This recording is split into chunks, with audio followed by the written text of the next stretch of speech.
Podtacular episode 348, Monolithic Skyfall, for February 23rd, 2013.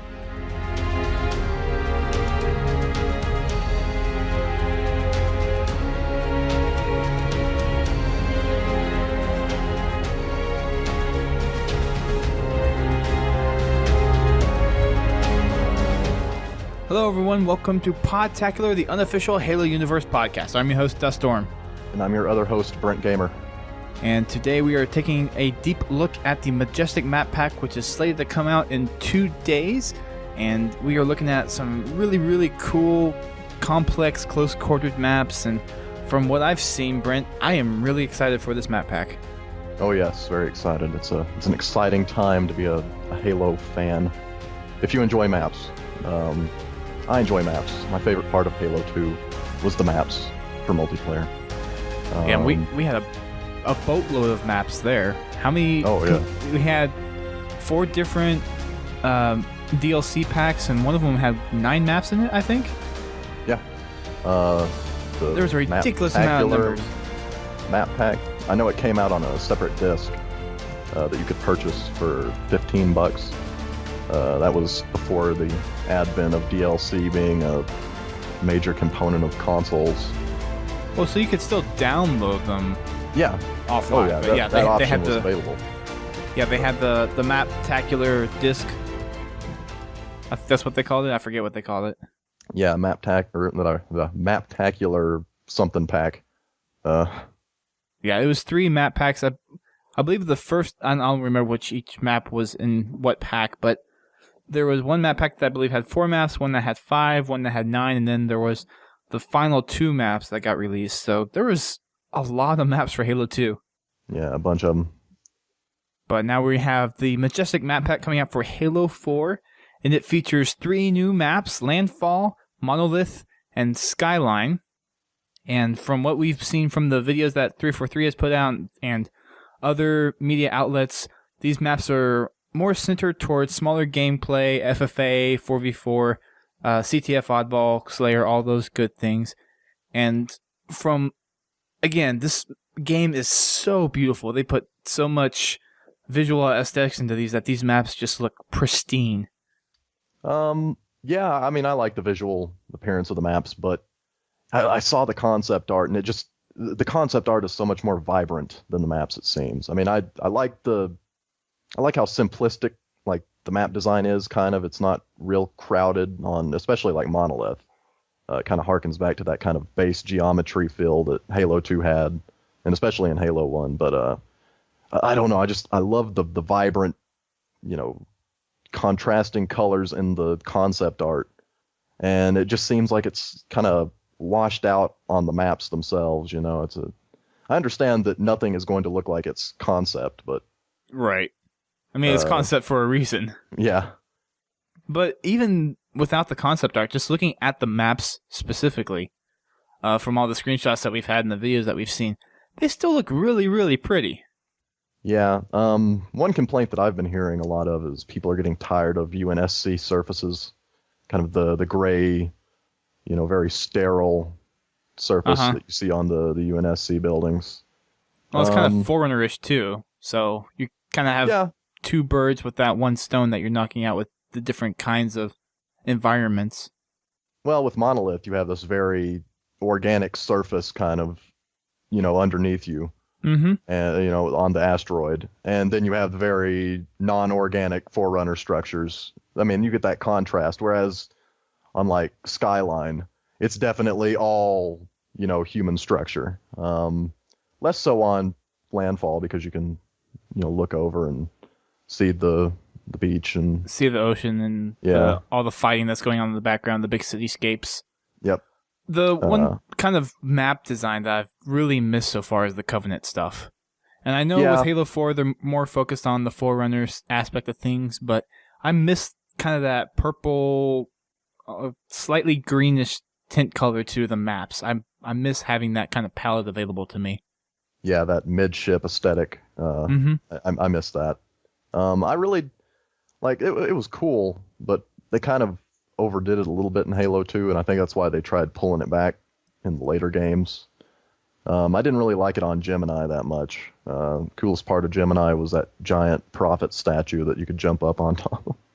Yeah. Uh, Well, I think for the most part, they're basically looking at Forerunner, and even though that's still looking at the color schemes that they have in these maps aren't just specifically gray. Granted, I mean, most of the textures it is cityscape like, but you have lights in there. You have little like for Landfall, for instance, you have the garage where you have the truck in there and a few other areas that are tinted different colors.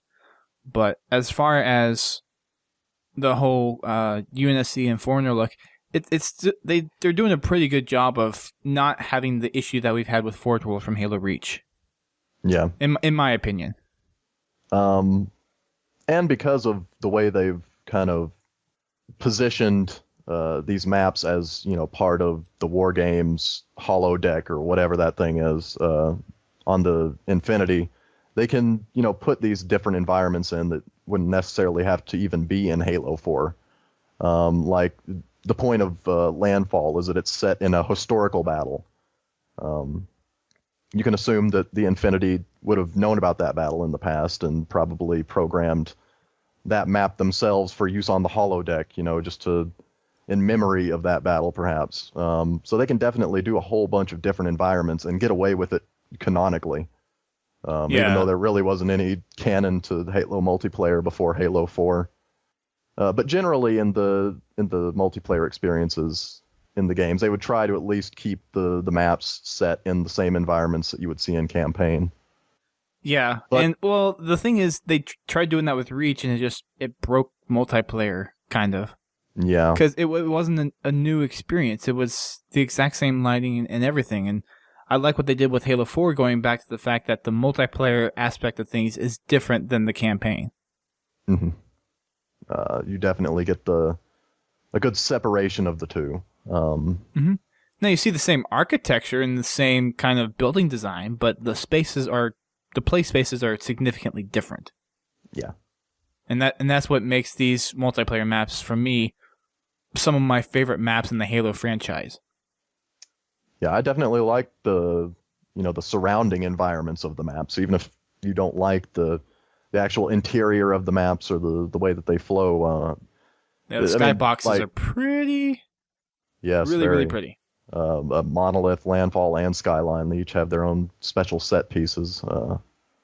My favorite personally is Landfall, looking over, seeing the battle happening. Skyline's cool too, because you get to see this massive space tether. It's kind of glowing in the dark. Space tether. Did I miss yeah. that?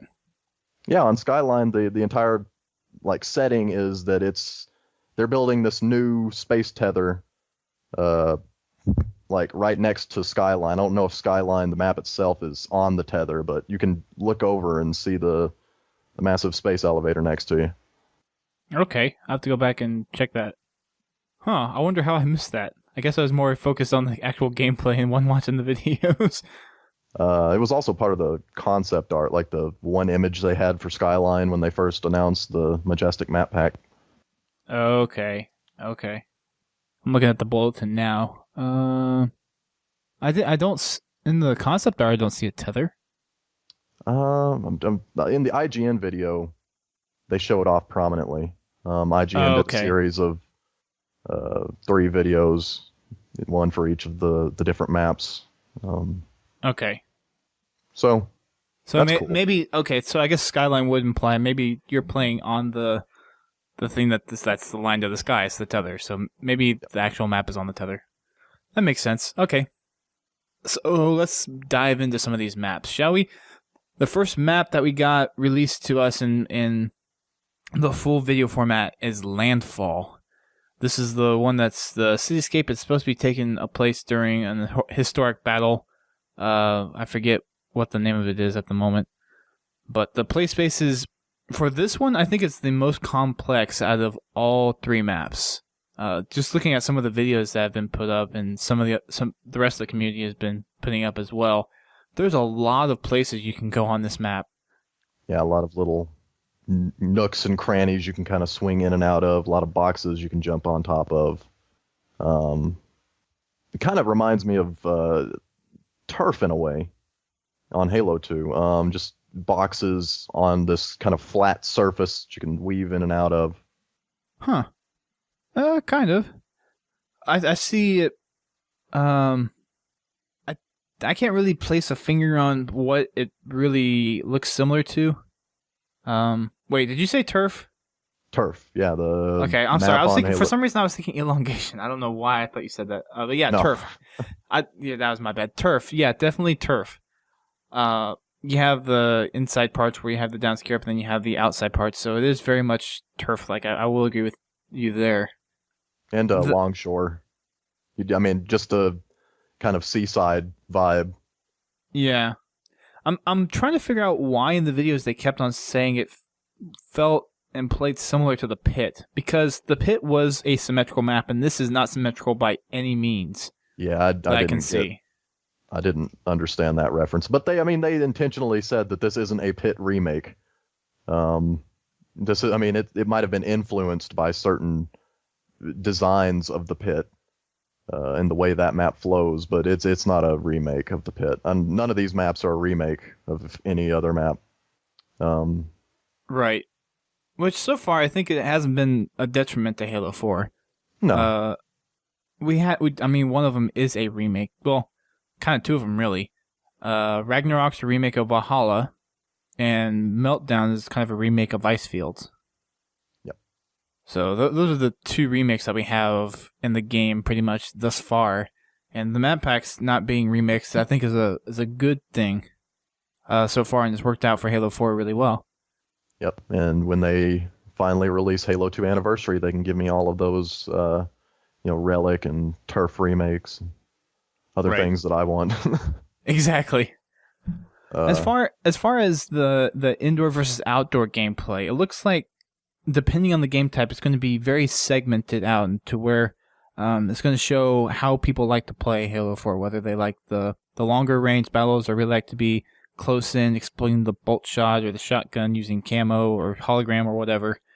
And looking through some of the videos, it seems like the map is bigger than it seems. Oh yeah, I originally thought that it was going to be a fairly small map, especially given the kind of playlists that they showed that they would be implementing for the different maps. I think Landfall had the least number of playlists. I don't remember exactly which game types it'll support, but it's definitely the biggest map out of all the three. It looks like you could get a Warthog on there and drive around. Ghost Mongoose, yeah. Yeah, I mean it looks like the kind of roads going around the building on Landfall are wide enough to support that. I mean, they're not going to spawn there on the default map settings, obviously, but maybe cool for customs. I think this map is in the Team Doubles playlist. I'm a little curious as to why, because this map seems like the biggest map out of the three. Yeah, Doubles seems real odd. I remember playing Doubles on the Pit. That was fun, but I still don't understand the connection between the Pit's design and Landfall's design yet. Maybe that'll become more apparent when I play it. I don't know. Maybe. I don't... I mean, I'm in the same boat with you. I don't really get it as to why they made that comparison. Other than the fact that the architecture is kind of similar. And looking at the screenshot of the overhead with the default weapon spawns, I guess depending on how symmetric that inner part is with the outer part, maybe that's part of it. Yeah. I really don't see much connection at all though to the Pit. I'm with you where it's more like the Turf from Halo 2. Man, I love Turf. That was a great map. I just want to say that. Kind of the predecessor to that, or the successor to that in Halo 2 Vista was District. I don't know if you played that at all, but imagine Turf just expanded even more. Yeah, I never played it, but I saw the different screenshots from it, and it looked cool. Yeah, that's one of the more popular maps from Halo 2 Vista, is District. There's an overhead on each one of the videos that they posted on the Waypoint blog. So if you go and look through each one where there's the video entry, There's a nice overhead with where the weapons default spawns are, and on Landfall, it's going to be rocket launchers out in the open middle area. And there's a saw and a shotgun on the inside for the default spawns. So if you just imagine this line kind of cutting down halfway through the map, on the outside where that little circular kind of room is with the ramps on either side, the rocket launcher's in there, and if you just shoot out straight from there, then it's the saw on the inside and then the shotgun on the opposite side of the rocket launcher. So those are your default weapon spawns for this map. As far as the playlist things, we covered this in our last episode, but I'm going to go ahead and kind of run through them here again, at least for the Majestic playlists. So for the Team DLC playlist, Landfall is going to be featuring Infinity Slayer and Extraction, and then for the FFA DLC playlist, it's going to be featuring Infinity Rumble and Rumble Pro. Cool. Yep. Pro and Rumble. Let's get ready to rumble! Pro anything is generally just an improved type of game type in Halo 4. Mm-hmm. In my opinion. Just anytime you can kind of simplify those options that people have down to kind of, I don't know, get everybody on the same playing field, equal the playing field out, get everybody using the same stuff. Just more fun that way. Yeah. One thing I want to mention before we move on real quick is Bravo mentioned in the video that being able to pick your loadout, customize it to the way that is most effective on this map is going to be somewhat challenging, and he actually puts a recommendation on the blog post for this map. And he recommends starting weapon being a DMR, secondary is Magnum, use frag for your grenades, have the jetpack armor ability, tactical mod have mobility, and then support mod have ammo. But I can definitely see that where, like I said before, depending on what the player's playstyle are, you're going to see them either play a lot more on the inside or on the outsides of the map. Yeah, I think you're going to see a lot of plasma pistol use on Landfall. And bolt shot. Yeah, I mean, how many people do you see using Magnum as their secondary? I mean, ever? I still see quite a few people use it. Magnum's my secondary. Yeah, I mean, I can understand the appeal, but I think it's... I get so angry when somebody, like, plasma pistols me or bolt shots me because I know that they spawned with it. Yeah. And I'm like, Argh! Yeah. I think for the most part, when it comes to the secondary weapons, for those that are a lot more into Halo, not necessarily as casual players, then that's where you see a lot more Magnums, because that's the default for all loadouts is the Magnum. And then you have the people that are more into Halo choose things like the bolt shot and the plasma pistol. For me, though, I still rock the Magnum. The suppressor, focus rifle, gosh, or storm rifle. Well, the suppressor is a primary, not a secondary. Yeah, but if you got firepower, you can use a primary weapon as your secondary. Oh, that's true. Yeah, I forgot about that. Yeah, very true. 343 thinks of everything. Yeah, so you have a combination of all those primary weapons as well. I've only found that firepower is useful in Spartan Ops, where I find myself like running out of ammo frequently. And now they've designed it to where there's all sorts of ammo crates around Spartan Ops levels, so it's really kind of pointless. But Yeah, I'd always run out of like DMR ammo or BR ammo. I'm like, oh man. Honestly, I use one loadout and one loadout only. Well, two, I guess, really. Default DMR, secondary Magnum, grenades, frags, armor ability, jetpack. Tactical mod, I have right now is fast track for the experience. Most of the time I have it as grenadier. And support mod, I forget. I forget which one that is.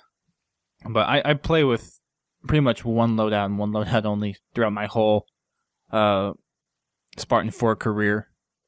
And that's just from me. Yeah. I keep like 2 different loadouts for just matchmaking, competitive play, and then 2 for Spartan Ops. Because the difference in play styles between those 2 are like night and day. I mean, you obviously don't play Spartan Ops the same way you would, play a capture the flag match or even a Slayer match. I should probably look into doing something like that. Yeah, I mean, like things like regen filled are incredibly useful in Spartan Ops, especially if you're like me and you just try to play for. I try to like the idea of the Spartan 4s is that they're going out on missions. Like if a Spartan dies, like if canonically they would be dead, it makes no sense for them to respawn. So I try to play Spartan Ops, and try not to die as much as I can. I try to have the least amount of deaths as I can in a Spartan Ops match while still maintaining, a good kill count. Yeah. Yeah, I think for Spartan Ops, I've actually heard this complaint come up pretty recently on the fact that it's so easy to just go through Spartan Ops and there's no penalty against you if you die. And there really should be. Well, there's no way to fail. You can just keep beating your head against a mission until you kill all the enemies and then you win. I mean, it might take, an hour and a half if you just really, really, really suck, but... Yeah. Well, I mean, there are the few missions where you have to defend somebody or something, and if you don't, you fail, but... Yeah. As far as being able to just die over and over again, yeah, sure, you can just keep on shooting the Covenant until they finally all die, and you could have 1,000 deaths and still succeed have a success on the mission. Well, I would support like a one life, like just completely separate from normal Spartan Ops, but like a playlist of Spartan Ops where you only get one life, and if you die, it's over. I would like to see it be exactly like the campaign, where if you have, I mean, without the Iron Skull, of course, if you have someone alive, and if he can get back to safety, then you can spawn in. But if everyone dies, it should revert back to a checkpoint. Yeah. I would like to see it more like the campaign style that way. I think that would make Spartan Ops a little bit more interesting and... Well, more tense. I mean, there's no tension if you can't fail. Because you just run out there and you just shoot everything until you die or you're out of ammo. And if you actually were somewhat penalized for dying that much, then you have to just wait in order to respawn. Or have something like if you die so much, you have to wait until your team gets to the next checkpoint. So if you die, then you're dead until the next checkpoint comes around. But on the flip side of that coin is you have 343 not wanting people to just sit there and not play the game, because then they're going to get frustrated and they're going to quit out. So it's kind of a balancing act of how much do they want the players to play and how much do they want this to be more like a core experience on having what it should be in somewhat realistic terms. Yeah, they should just focus on fun. Don't worry about, Well, the fun aspect in that would be, like they have it right now. They just spawn over and over again. I mean, that's no fun, though. I mean, not for me, personally. If you're just spawning over and over and over again, it's not fun for me. I like having a sense of achievement. I mean, when you play a competitive match, you play to win, generally. Most people don't play just to, run around, and if they win or lose, really doesn't matter. There's some people like that. But the majority but if you look at the casual players, those are the ones that don't really care if it's challenging. That they just want it to be fun. And we're kind of the minority on that. You, me, and a lot of the other core leaders of the community. Go ahead. That just needs to be a mindset that changes from video games, because honestly, video games are made a little too easy these days, because there's a lot of casual players that play these games. And it's hard to tailor the experience towards the more hardcore fans that really want that challenging experience while keeping it fun.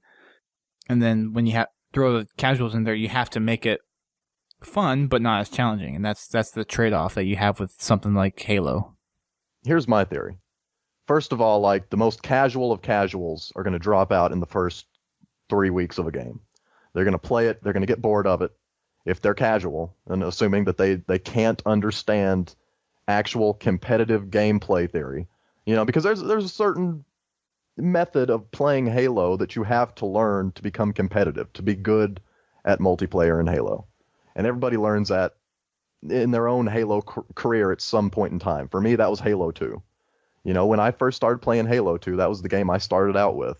And I didn't know any of that theory. I didn't understand, the importance of grenades and grenade placement and, BR use and you using the other weapons, using the rocket launcher effectively against vehicles, using vehicles effectively, capture the flag tactics, things like that. You learn that over time in your Halo career, and that's rewarding. That's an accomplishment that you can look back on and say, yeah, I mean, I got better over time because I played the game and practiced, and that's where the fun is.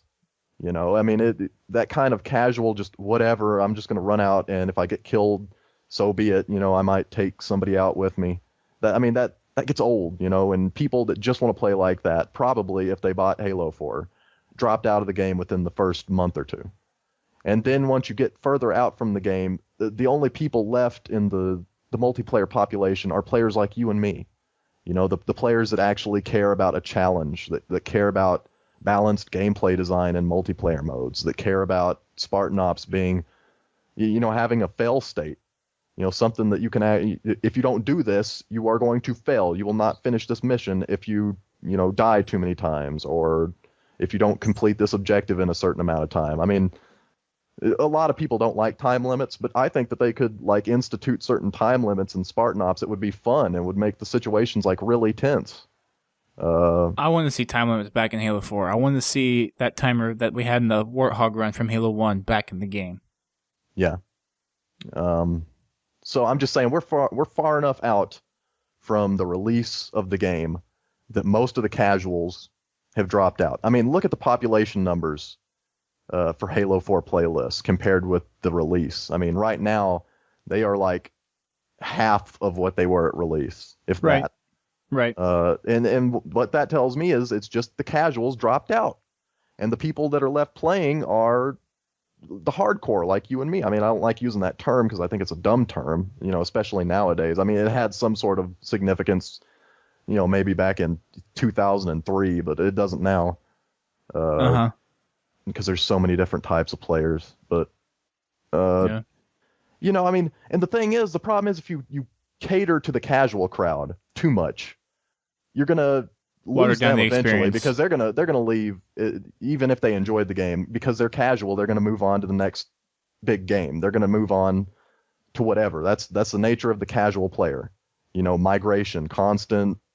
I mean, they're nomadic. They move from game to game to game. I mean, but fans of a certain franchise will stick with a game until the next one in the series comes out. I mean, I'll be playing Halo 4 until Halo 5 comes out. I know that because I'm a Halo fan, but the casuals are already gone. But the problem is, when you make a game and you design it specifically around the casual player, you're going to completely alienate the hardcore, and then what are you going to do? How are you going to get them back?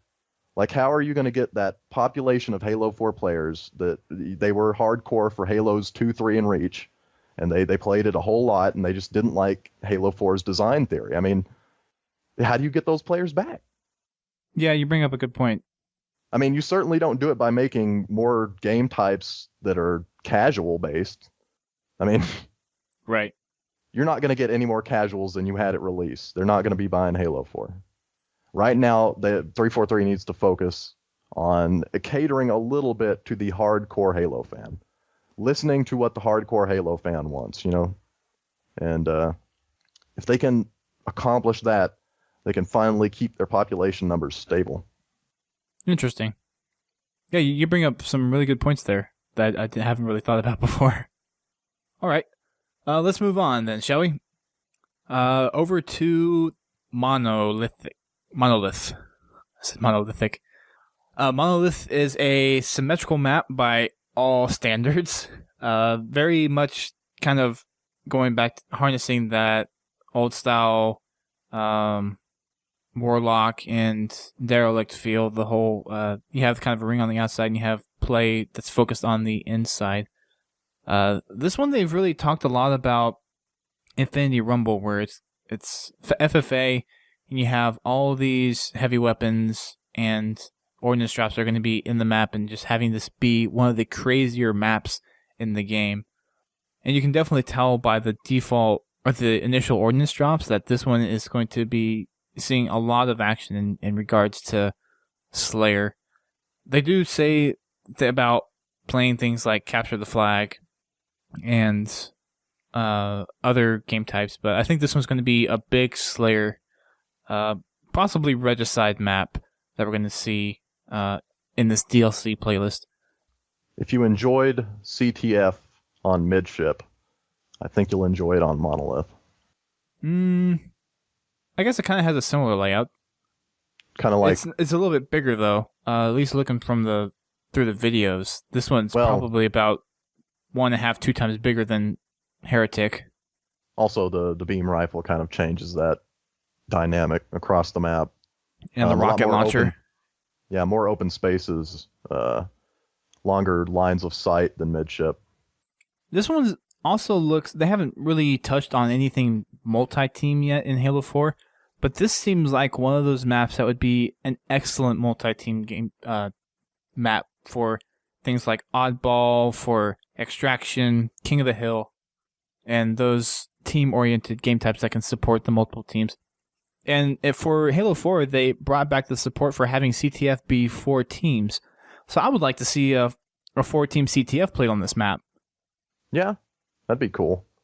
You'd probably have people complaining, saying, it's asymmetric. I mean, it's symmetrical, but not all of the sides are completely symmetrical. Like, 2 sides, you would essentially have to put 2 flag bases on sides that are less protected than the other sides. You see what I'm saying? Yeah, the sides aren't. I don't know how much. The geometry is different. Well, the other thing is I don't know how much of the bases are exposed on the red and blue side. That would be my next kind of question as to whether or not how well you could do a CTF multi-team match on this map. I'm thinking what other game type I'd like to see on Monolith. Flood. I don't. I mean, Slayer is going to be a big Oddball? one for this. Oddball, I could see this one being used quite a bit because of how open it is. You have a lot of room for people being able to pass it. Yeah. I like oddball matches on maps where the dude can't, hunker into a corner and just hide away from the world for, 120 seconds. Yeah. However long it is. Yeah, those tend to suck. Yep. And I mean that was made evidence, of course, by the hole in the wall that they had on Complex. Yeah. So we saw how much that kind of broke that game type. I remember back in Halo 2, you could put the oddball in certain places where people couldn't grab it, and people would use that to their advantage. They'd get a leading score and then throw it up there. Nobody could get to it. And then it would eventually reset, but by then, I mean, it really didn't matter. Yeah. I think you could do it with the bomb, too. Really? With how heavy it is? But well, I guess the physics have the same for the bomb and the ball. Well, I guess on neutral bomb, I don't remember. It was a bigger deal in oddball, though. I think there were places you could put the bomb where people couldn't get it. Yeah, I never played Halo 2 that much. Neutral bomb was a pretty good game type. I miss neutral bomb. Well, all the bomb game types, really. Yeah. Assault. Assault. The exploding grip ball. Yeah. I mean, even though Assault is kind of like an inverted capture the flag, it was still one of those fun game types in Halo 3, at least. Very tense game type, especially when you're arming the bomb. Yeah, and you're like kind of crouching around trying to take on fire, and you're moving around as to try to not get hit by as many of the BR shots as possible. Yeah. And then it's like you barely get it in there, and then you instantly die, and then you have the rest of your team trying to rush in and take out everyone trying to disarm the bomb. Yeah. Yeah. Assault's a fun game type. For the weapons on here, they have a blog post on this one as well. They have a blog post for every one of them. But the overlay that they have for the default ordnance drops are 2 frag grenades on either side of the middle, so not at the bases, but on either side on the side parts. Beam rifle and needler spawns on both sides. So as you spawn, the beam rifle is going to be left, the needler will be right. And then rocket launcher in the dead center of the map. A lot of rushing to that rockets, I bet, at the very start of all these matches. Yeah. Rush rocks. Yeah. Halo 4 classic theme. Mm-hmm. Or Halo classic theme, not Halo. Yeah. We know what you meant. Yeah. was just remembering back on Coag, trying to get to those rockets. Oh yeah, that rush was interesting. What do you Everybody think comes. of Go ahead. what do you think of the two lifts on the either side of the middle bases? I, I don't have a problem with them. Is there something like that you saw that you have issue with? Not particularly an issue. It just seems, I don't know. It's not like something I look to be using too much, but if you're doing King of the Hill, I could definitely see a lot of people using that to just rain down fire from the sky, depending on what ordnance that they have dropped. Yep. But I mean, that's true with every King of the Hill game type. I mean, if you're playing it right, the other team's raining down fire on the hill if they don't own it. Yeah. I just don't see it being... Well, okay, I take that back. I kind of see it can being used to change the dynamic of the game, but it just seems odd to me. It's not like a good thing or a bad thing, it's just odd. Odd design choice. Yeah. Like the conveyor belt on Colossus. On the elongation. Oh, yeah. What was that for exactly? Like, it didn't really do anything. Except I've seen people use it to abuse capture the flag. Oh, really? You remember that? What they'd do is if you threw the flag down and it hit the conveyor belt, it would bounce all the way up over into your side. Oh, yeah. They fixed it eventually, but it was just Yeah. pointless. That conveyor belt had no function. It did nothing. I saw people die from staying on them and trying to snipe up to the top center tower and just fall into the pit. That's got to be your fault because that conveyor belt is like, there's no reason to stand on it. Right. I don't know. It's just kind of one of those visual aesthetics. Yeah. They did have the glitch where you could flag bounce the thing across, but I think that was more just the glitch of the game, and they didn't intend it to be that way. But yeah, it's just one of those things where it was like, that's an interesting design choice to me. Now, in elongation, that was a completely different story. That was a pretty good design choice, I think. Mm-hmm. It made it interesting with having the boxes go down the way, and you can kind of dive in and out. Mm-hmm. That was an interesting map. Just wait behind the boxes, people run past you and get assassinations. Yeah, assassinations, shotguns to the face, and everything. This map, I like the design of having it on another asteroid belt kind of thing. For some reason, I'm a fan of these space-like maps. Maybe because I've wanted to see them in this kind of a different landscape, and the skybox is significantly different from what we've had with the Halo skyboxes and the Earth skyboxes. So it's nice to see these maps out here. Maps in space. And having all it's a little bit. I mean, the map is well lit. That there's no doubt about that. But having kind of the nighttime-ish feel is just kind of appealing to me for some reason. It'd be cool if they had like a map feature where the lights just go out for no reason. Flicker off. I can't say anything. You'd be playing by the lights on the Spartan armor, and that's it. It would kill gameplay because no one would be able to really spot each other. But I would like to see something like that. It'd be weird. But we're never going to get map gimmicks like ever again. We're never going to see anything like the train on terminal. We're never going to have buttons that we can mash. It's over. Like 343 has made their design. Yeah. I wouldn't say that for sure yet. I'd say that there's a possibility that could come back. I mean, there's always a possibility, but I'm just saying if they haven't done it now, I doubt they're going to, do it again ever. They just don't like that for some reason. They don't like that kind of... What makes you say that? Because it doesn't... I mean, have you really seen any gimmicks in the maps that 343 has designed? No, but we didn't see any gimmicks in Halo CE. No, but you saw them in Halo 2. That was where they were most popular. And those were... I mean, they were well done. Nobody complains about the train on terminal. I mean, that's the best part of that map. Right. I mean, other than the map flow. I mean, it's just a good map by its own. If the train wasn't there, it'd still be a good map. But it's hilarious seeing someone try to cross over in a warthog and get slammed by that train. Yeah. And we've already, spoken about that on previous shows. I mean, I just want a button that I can hit and it will open a door. Like that's the kind of gimmick I like. I like the gates on what was that huge ice map? Now I forget the name of it. Starts with a C. Containment. Yes. I love that map. I'm a big fan of that map where you have the doors that open. Now I'm just excited to see like what they're gonna do for the castle map pack. Yeah, that'll be interesting. Because we've gotten 2 great map packs so far. Oh yeah. I'm really looking forward to this one too. For Monolith, I think that covers up everything. It's going to be interesting seeing all the different paths that people take. I really want to see kind of all the back routes between all the bases, and I don't think we got a good look at those from all the videos that we've seen. At least personally, I don't think we've gotten a good look. As far as the playlist for Monolith goes, for the Team DLC playlist, we're going to have Infinity Slayer, Team Regicide, and King of the Hill.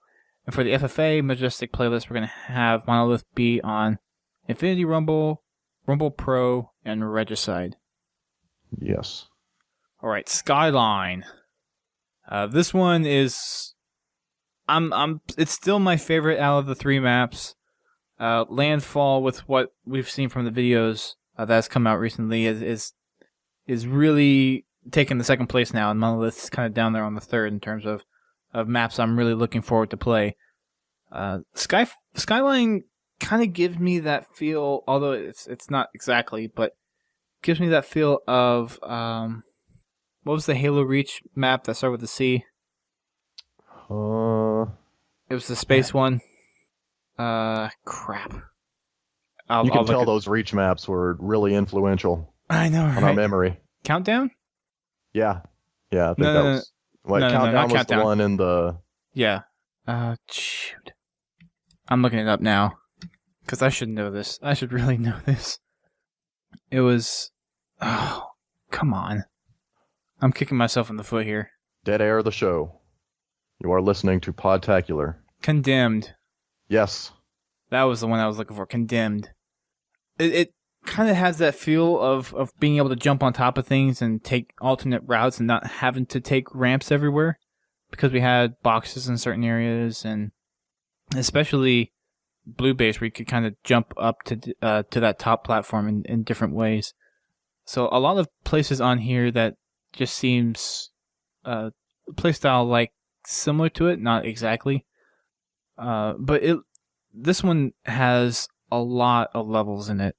It's going to be interesting to see how people react to this map in particular for all the game types. It's going to make game types like Capture the Flag an interesting run as well, because you're going to have so many different paths to take. Yes. Very open kind of structure too. So you can get those long sight lines for BR shots or DMR shots, depending on what you like to use. Right. And they've also said in the videos that with how they have some of the other structures in there, like the dividers that you can see in the video and everything, it can go very quickly from a very open situation to a very close melee-bound combat system. And they proved that with the inclusions of the shotguns on the map. Yeah. They want people to get up close and personal. There's a lot of places in here where it's going to be a lot of close quarters, and it can turn open quarters, and it can switch back and forth very quickly. You have a lot of jumps and drops in certain areas that are going to make running with the flag interesting, oddball passes even more crazy. Things like King of the Hill, where you can have people just come out of the middle of nowhere and take out someone in the hills. It's going to be this.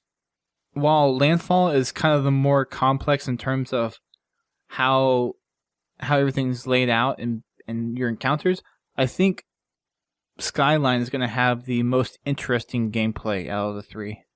Yeah, I like the simplicity of the layout of Skyline.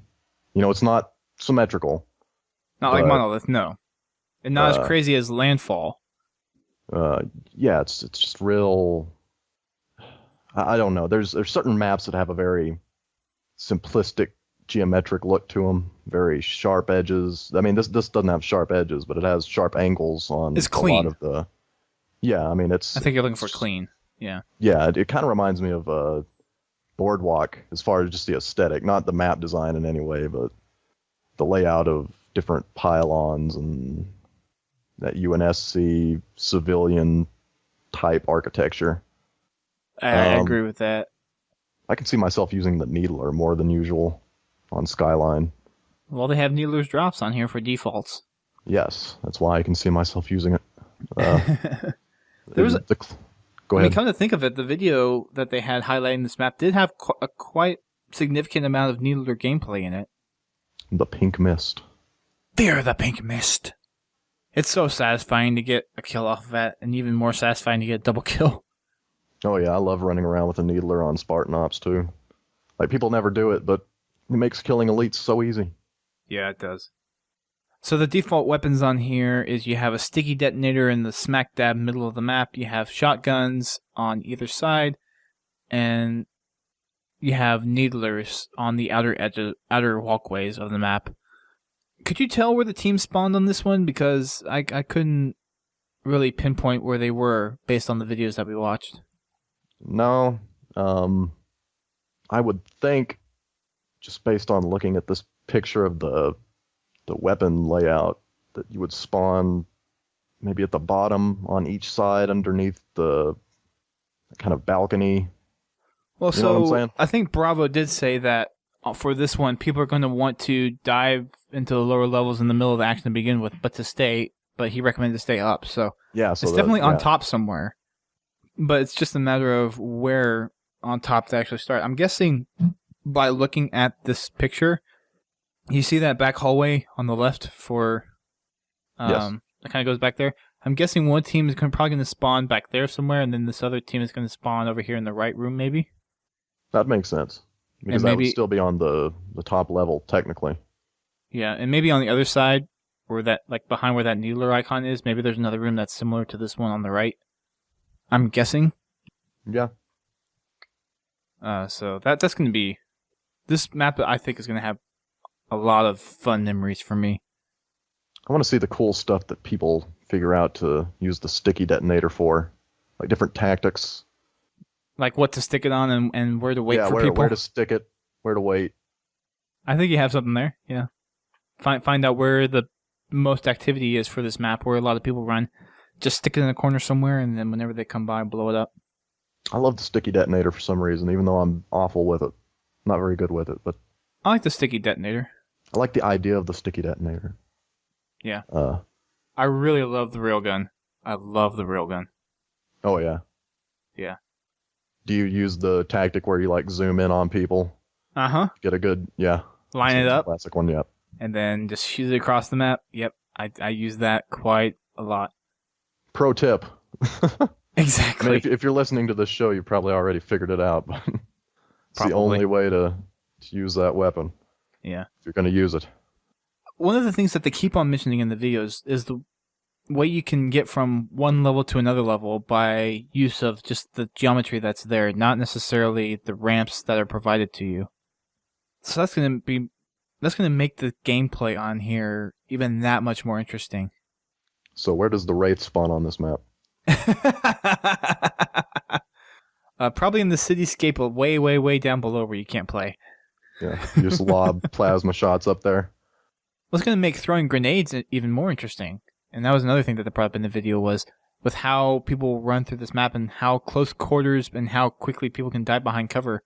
Grenades, Bravo said he used Grenadier on this map quite frequently and picks up a lot of kills. And Grenadier, if you don't know, that's the one where it gives you a third grenade off spawn. Yep. And that one is going to be, even if you don't use Grenadier, having grenades on this map and knowing how to place grenades is going to be vital, I think, in order to be very successful and to win games on here, with just how close quarters it is. Yeah. And I mean, that makes me happy because back in Halo 2, proper use of grenades was key.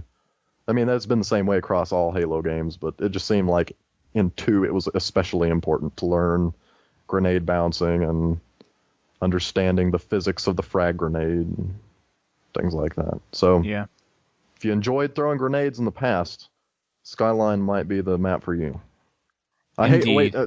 can we talk about the achievements? Is this the show where we're going to be able to talk about that? Yeah, that's going to be our next topic. All right. Well, I'll wait then. But All right. it has to do with grenades. Yeah, Little we'll get to it here in a spoiler. second. Spoiler. The maps for this one that's going to be played on for the Majestic DLC playlist. For the Team DLC, it's going to be Infinity Slayer, Capture the Flag, and SWAT. Ooh, that's a good choice. I enjoy SWAT. Those are good choices for this map. Wow. And for FFA DLC, Infinity Rumble, Rumble Pro, and Regicide.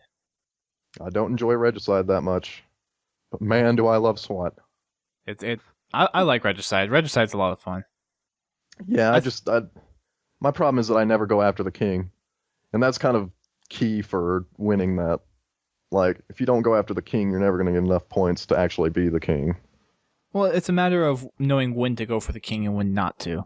Yes, but like, I don't know why I'm just averse to going after the king. Like, I just prefer to follow the people who are going after the king and get the jump on them from behind, because they're not paying attention to me. They're paying attention to their waypoint.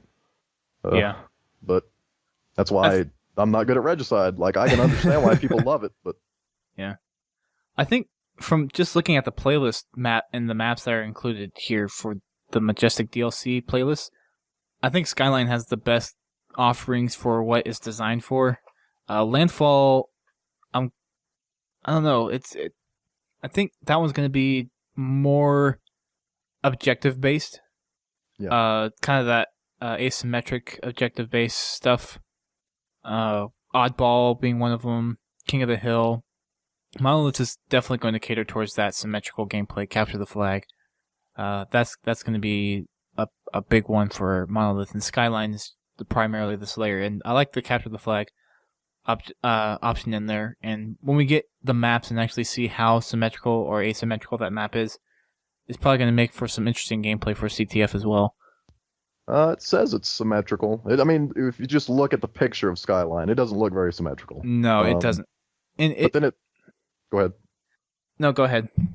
But I mean, the caption underneath that same picture says Skyline features a symmetrical layout with a mix of short and long sight lines. Unless in the back there you have some other things that are going on that we can't quite see, it doesn't quite seem like a symmetrical map. No. And maybe that's just with how the screenshot's taken. I could see the possibility of it being symmetrical, but that back wall just throws me off. When I think of symmetrical maps in Halo, I think of basically like the same geometry on each side, like the same sort of structures on each side, separated across an axis. Yeah. I can see, I like think on Monolith, like you can look at Monolith and see that is obviously a symmetrical map, not an asymmetrical map, a symmetrical map. Right. And it's symmetrical in 2 ways. Yeah. Well, kind of 4 ways almost. Symmetrical across both axes. Mm-hmm. But Skyline it doesn't look symmetrical. It doesn't. I could see where it might be, but until we get our hands on the maps, I don't see how it is symmetrical. Right. That's just me, personally. All right. Now it's time for the achievements. So we have 8 new achievements coming to... Well, not 8, 9. Or, no, wait, did I miscount? Oh, no, 10. Wait, 1, 2, 3, 4, 5, 10. Wow, I can't count today. 10 achievements for the Majestic DLC. I think for the most part, most of these are, I think, a little bit better than the ones that we had for the Crimson Map Pack. What do you think? I mean, we'll get to them specifically here in a second, but overall, these seem a little bit more toned down, a little bit more manageable than... I think the smaller play spaces just make for... I mean, it's easier to design a better map in a small area because you have to really think about map flow a lot. And because the scale is smaller, you can kind of micromanage how each little area of the map's going to play out. So I think just by the nature of these maps being smaller, it's just better design. And also, I mean, having released one map pack, you're obviously going to do better on your second. I mean, assuming you learned anything.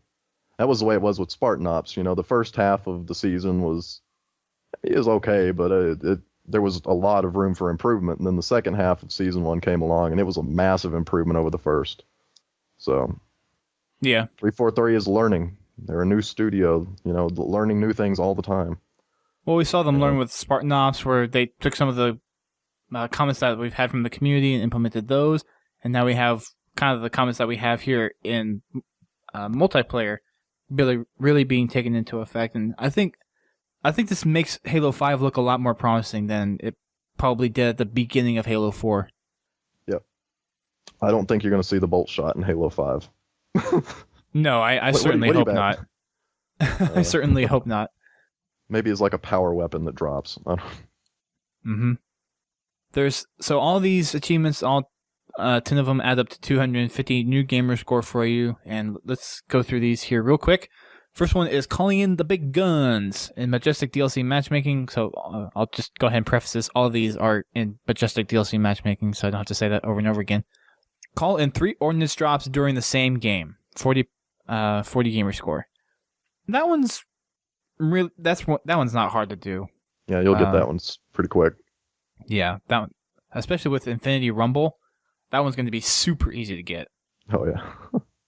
I thrust at thee. Perform a melee right after using the thruster pack. 20 gamer score. Okay. Yeah, the only thing is I don't use the thruster pack at all. So I'll have to start using it and trying to figure out the best way that I can use it in order to get a melee. And it depends on what the time frame is to be counted as right after. Yeah, it's going to be interesting to see how that actually works. Like, what's going to trigger the achievement unlock? Yeah, I mean, I could see how you can get it especially with all the close spaces on Landfall and Skyline. How you can jetpack up to somebody that's running away and just stab them in the back. I can see that one not being too difficult. Just hit the thruster and hold down the thruster pack button and then hit melee. It's my plan. Yeah. I mean, I use thruster pack pretty often. I'm more of the jetpack person. I'm not a big thruster pack person because of how much they nerfed it. And to me, with how my gameplay, how I play Halo, it doesn't fit my gameplay style that well. I wish it was like just faster. It needs to be quicker, and I need to have like a longer distance of like thrust. Like I want to feel like I am being thrusted, like man cannon on my back. You know? Yeah, I that's what. For some people, they use it pretty much exclusively because it does give you that quick burst behind corners and something, and it will throw off people trying to shoot at you. But I found that for me, I can combat a thruster pack pretty easily, and I personally don't see any good use for it for how I play. Yeah. Next one is didn't see it coming. Assassinate an enemy who is in zoom mode. Find a sniper and shoot him. Yep. Oh no, assassinate. Don't shoot. Yeah, assassinate. Yeah. Him. That'll make it a little tougher. Yeah. That's 10 gamer score. Next one is Bird of Prey. Perform 5 error assassinations. That one isn't too much or too bad, I think. Unless depends on what is defined as an error assassination. I think it's where just both of you have to be in the air. I guess you're going to see that one attempted a lot on Monolith. Like if you're chasing someone out of that lift, possibly. Yeah. We'll see where that one goes. That one is 50 gamer score. Next one is Bullet Sponge. Get the close call medal twice during one match. 30 gamer score. That one's going to be easy. Just run around the corner whenever your shields are down and get a kill. That one I can see being done pretty easily. And on SWAT, if you take a lot of body shots where the next shot of a body shot would actually have you die, that gives you a close call medal too, I believe. Yeah, you'll get Bullet Sponge without thinking about it. Yeah. Just first match, probably. Well, maybe not first one, maybe a couple of them, but yeah, that one's not going to be hard to get. 30 gamer score on that one. Next one is I See You. Kill 5 enemies while Promethean Vision is active. That one is 10 gamer score.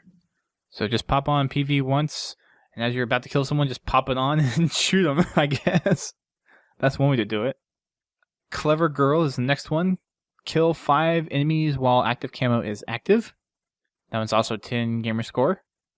Flash of light, get a double kill or higher with one pulse grenade. 30 gamer All score. right. Yep. I'm putting a hard stop right there. Because I cannot get a kill with a pulse grenade to save my life. Like I can't even use it to effectively take down somebody's shields because it just doesn't deplete shields fast enough. I mean, it's good for keeping somebody from running towards you, but other than that, I mean, it's hard enough to get one kill, sapping their shields and then shooting them in the face. Because if you're getting sapped, you're not going to stand right next to it when it blows up. Yeah. You're going to get out of there. So, pulse grenade is one of the hardest things to use in the game. Flash of light will be the one achievement that people will boost for, basically. They'll just form their little parties to get that one achievement, or all the achievement, whatever they want to do. They're going to have to form a party to get flashlight, probably. Because, I mean, there's no way I could see myself getting that achievement in normal play. It would Unless have you to got be just lucky. the dumbest luck on the planet. It would have to be Rumble Pit. Yeah. It has to be Rumble Pit where both people are pretty weak on shields and you throw the grenade down there and that initial burst out, which does the most damage of the grenade, gets both of them in one hit. The King of the Hill is probably a good place to do it, too. Because everybody's going to be running towards one area, and they need to be real compact if you're going to get that double kill with the pulse grenade. Yeah, so Infinity Rumble and King of the Hill, I guess, would be the two playlists that you would want to get this on. But I think out of the whole achievement list, this is the hardest one to get, and it's the most kind of painstaking one to get on your own without having to boost for it. What's a shame is the Brute Grenade was so great in Halo 3. Like, people don't appreciate... The spike grenade was a lot of fun. Yeah. Like, that was... It wasn't, like, super effective, but it was way more effective than the pulse grenade or the flame grenade. Well, it was kind of fun to use, too. Yeah, I mean, you put it up against the wall, some dude runs at you, and then they die. I mean, it's fun. Yeah. I mean, you would stick it somewhere, and you would have the nails just...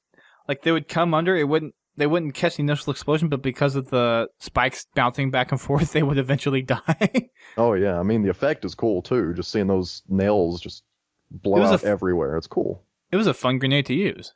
Yeah. Sticking it to a warthog? Like, that made no sense. Like... Oh, but it was... it was fun to see it explode, though. Yeah. I mean, it was essentially kind of a stick replacement if you were sticking it on a vehicle. And I think it kind of actually did more damage if you stuck a spike grenade on a vehicle versus a plasma. I would always stick it, I'd try to get it underneath the vehicle. I'd throw it to where I knew the vehicle was going, like the same way you might do with a plasma grenade, but I found it was more effective to try and get the spikes to shoot up into the undercarriage of the vehicle. Uh-huh. Yeah, it's the spike grenade nonetheless was a fun grenade to use. Yeah, I mean, there's a lot of mechanics that would probably be fun for grenades if they would just, sit down and try to design a good one. But the pulse grenade is, it's not fun at all because it's not effective at all.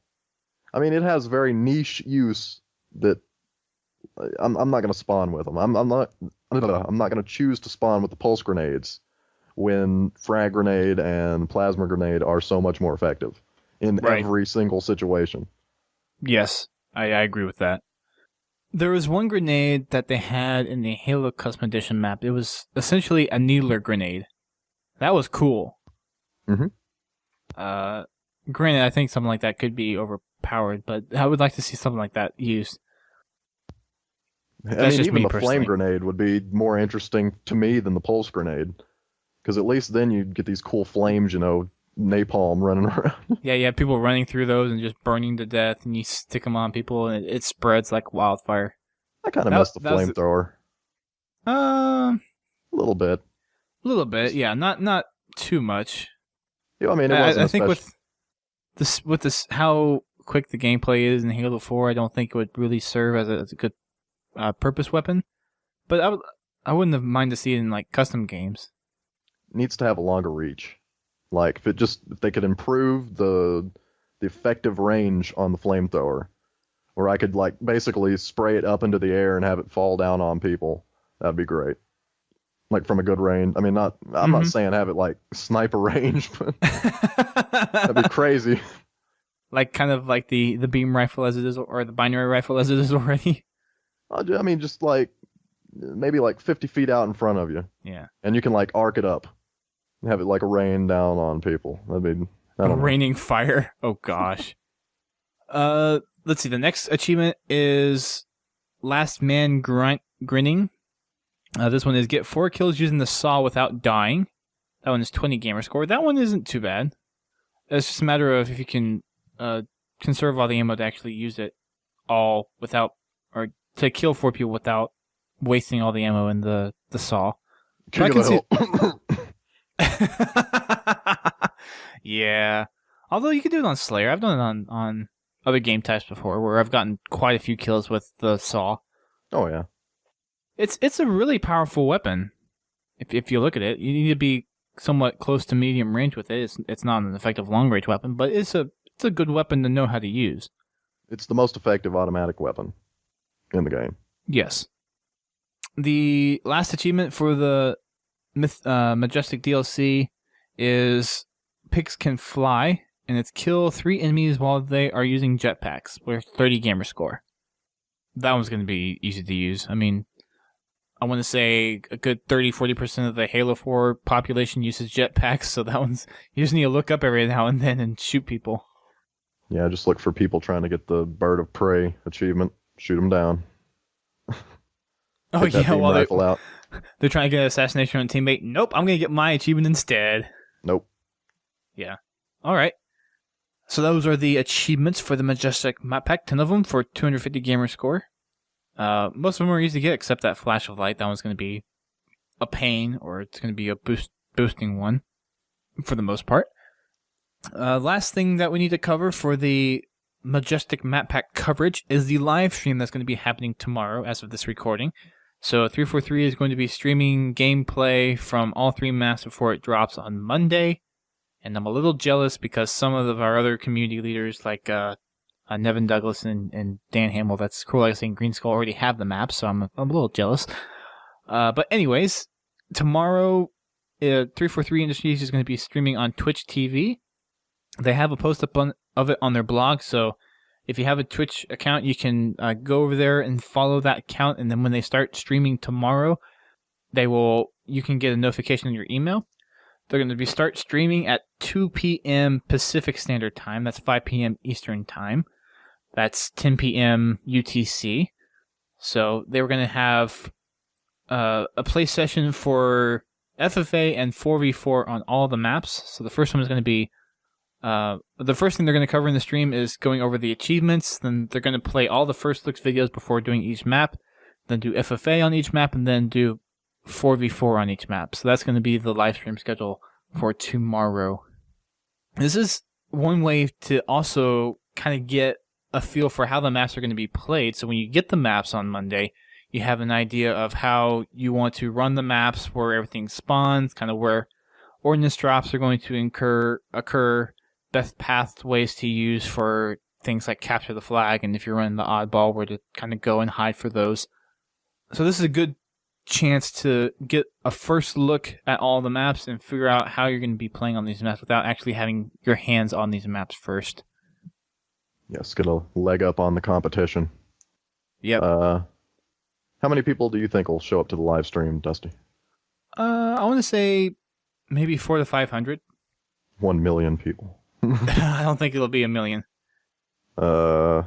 I don't think it's going to be as big as the stuff that we've seen, like for MLG in the Arena Gaming, because the MLG Dallas from last year peaked at around 4,300, I think, and Arena Gaming, the event that they had in Chicago a couple months ago, peaked at, I believe, 5,100. I doubt we're going to see those numbers for this live stream. I think they're going to be lucky if they hit 4 digits. They'll be really lucky if they hit 4 digits, I think. And if they blow that out of the water, well, I guess I'm wrong then. Well, the less people, the better, because that means we'll have a better chance at getting the map pack codes. That is one way to look at it, yeah. Yes. Get to play early. Yeah, we should mention that. They are going to be giving away codes that you can download the map packs early.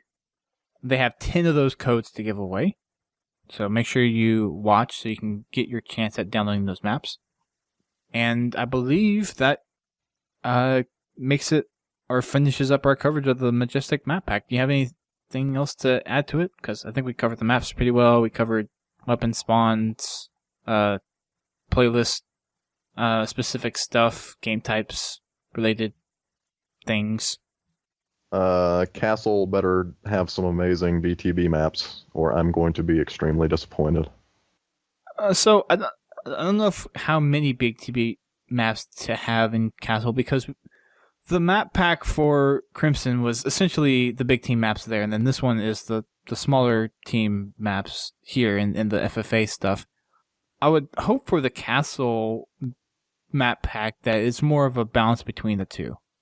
I would like to see one small, one medium, and one large map. Yeah, that's my my theory too. I think that's what's gonna show up. But if I can get one really, really good BTB map, I'll be happy. Just one. Just one? Just one, as long as it's well designed. Well, I think all the maps so far have been well designed. Yeah, but I mean like legendary, status map, like Coag style legendary. Oh. Like Blood Gulch. So you want a ridiculously large map. Well, no, I mean a ridiculously popular and well designed map that people will look back on and say, man, that was a really, really cool Halo map. Well, I don't know if they're really going to get into that style of humongous map, because I'm trying to think in my head.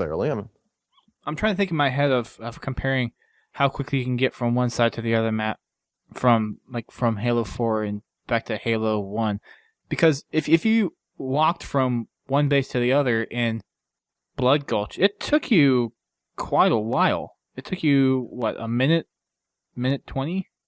But maybe? I mean, they had to do that to emphasize the importance of vehicles on that map. Running the flag we don't have a map in Halo 4 that's quite that emphasis. You can get from one side to the other on all these maps probably within 30 seconds. Yeah, but also in Halo 4 there's a big de-emphasis on vehicles in general. I mean, the fact that everybody spawns with a plasma, or can spawn with a plasma pistol, it wrecks vehicles. Well, it's like, you killed me with your vehicle, now I'm going to spawn with my plasma pistol, EMP you, and then throw a plasma grenade under you, I mean...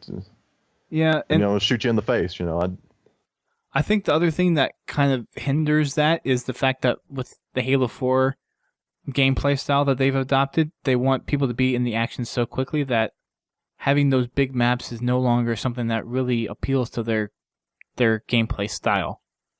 But it appeals to my gameplay style. I mean, I don't disagree. I'm saying there are just as many fans of that big style of map as there are the smaller style of map. Now, I mean, it's obvious that the smaller style maps and the 4v4 style game types are more competitive. I mean, that's always going to be the thing. But, I mean, there's also... Big Team Battle Halo is a different style of gameplay from the smaller maps. It's just different. I like vehicles. I like driving around in vehicles. I like the larger team-based gameplay and people splitting up into multiple different teams within their own team, in a way. Right. So the maps are... I guess we'll touch on this very briefly before we wrap up this show, but the maps that are going to be coming out in the Castle map pack are Daybreak, Outcast, and Perdition, and I'll send you a link to images here in a second, Brent. But one of those maps definitely looks like it's going to be one that can cater to a big map that you're looking for, and another one looks like it's going to be the smaller indoor-like map, and then there's going to be another outdoorsy cave-like one that I think is going to be more medium large-ish. Yeah. Outcast kind of looks like Beaver Creek. I mean, just the aesthetic. You get this archway. Yeah, it kind of does. It looks a lot bigger than Beaver Creek. So if you the Harvester mission from Spartan Ops, it looks... I'm guessing the architecture is going to be very similar to that for Outcast. Or the terrain. Yeah. Sorry, not architecture, terrain. Kind of dusty, dirty, canyon. Rocky. Yeah. Kind of almost like a cave. You have those stalagmite type rocks there. And then so those maps I believe are coming out in May. Possibly April. But I think you don't have anything to worry about for the Castle map pack. We've had 2 great map packs so far. I think, and with Bravo on the team now, he's I mean, we've had him on the show before. You guys have heard him if you've listened to Podtacular for a while, and he definitely knows what he's talking about. And he's the associate producer for multiplayer now, so he's going to be looking out for making sure the community is getting what they want and knowing how the map flow should work and how the design changes need to be changed for all the maps. So I think we're in good hands. Yep. Like a good neighbor, 343i is there. Yep. I think the only thing that really is a detriment to the Halo 4 multiplayer experience is just the mechanics of the gameplay. I don't think it's the maps that are an issue. I don't think it's the visual aesthetics. Everything in terms of the architecture and the environments of Halo 4 is outstanding. I think it's probably the best out of any Halo game, but a lot of issues that people have, I think, is just with the play style and the gameplay mechanics of the game. I think that's just the detrimenting factor to Halo 4 multiplayer. Yeah. I mean, for me, it's the only thing that I dislike about Halo 4 multiplayer is spawning with PP and bolt shot. PP. Yeah. But I like spawning with plasma pistol and Spartan Ops. That's nice. Come up on like a elite that would normally take a whole bunch of shots to the head to kill and just go pop. Noob combo him. Yep, noob combo. For it. Goodbye. Yeah. But yeah, if you could just get rid of weapon loadouts, that'd be great. Just that would make me happy. Yeah. But I don't know if that's ever going to happen now. I think in Halo 5 weapon loadouts will still exist, but there won't be we'll see weapons loadouts. that are. We will see loadouts. You're not going to have plasma pistol or bolt shot on there. If bolt shot even shows up in Halo 5, and I hope it doesn't. Like, I don't want the bolt shot there. Yeah, I wouldn't want to see the bolt shot either, but I would be okay with it if they included it, but they made it how it actually should be. It shouldn't be an instant kill weapon by any stretch of the imagination, unless maybe you're like right up in their grill, like 3 feet away. But other than that, it should not be an instant kill weapon at all. No. I would be satisfied with that. And I'm really cautious to see how that 15-foot range feels. I still don't think it's enough. Because when I saw that count that you could be 25 feet out and get insta-killed, that's ridiculous. Wow. And that's with the starting weapon. That's just not right. So, nope. All right. That concludes our coverage of the Halo 4 Majestic map pack. I'm sure we'll talk about a little bit more in our next Bulletin update show because they'll probably have some more information out in the Bulletin. But we just wanted to get a focused podcast here of all the information that 343's been releasing since they had this big schedule lineup for the map release coming up. And I wanted to go through all the videos and the achievements and all the other little details around the map pack. So thank you guys for checking us out. Make sure you check out our website, podtacular.com. And if you have any questions or anything that you would want to say about the map pack, maybe when it comes out, if you have something in particular that you like or dislike about it, or if you have a fond memory or something cool that happens when you're playing, feel free to send us a submissions at podtacular.com, or you can use the green button on our homepage. Make sure you check us out on Facebook, Twitter, YouTube, and soon to be Twitch and Ustream, as we will be broadcasting our gameplay nights and our podcast here very soon. Episode 350 is going to debut our first live stream, which is actually going to be this coming Thursday. So that will be the 28th of February. It's going to be our first live streaming show, and that's going to be episode 350. So make sure you tune in for that. Details will be posted on our homepage when the time comes. So make sure you check us out there. You can also send us a voicemail at 240-200-HALO. That's 240-200-4256 and leave a Halo-related message. We're still waiting for someone to dial in and leave us a message there so we can play it on the show. So if you would, if you want to be heard on the show instead of just having a submission read, you can do that instead. That concludes this podcast. Thanks again, guys, for listening, and we will see you guys next time. Peace. Keep on fragging orbital elevators. keep on fragging Skyline tethers. Sky Tether. Skyfall. 007 Skyfall. 007 Skyfall. 007 Landline.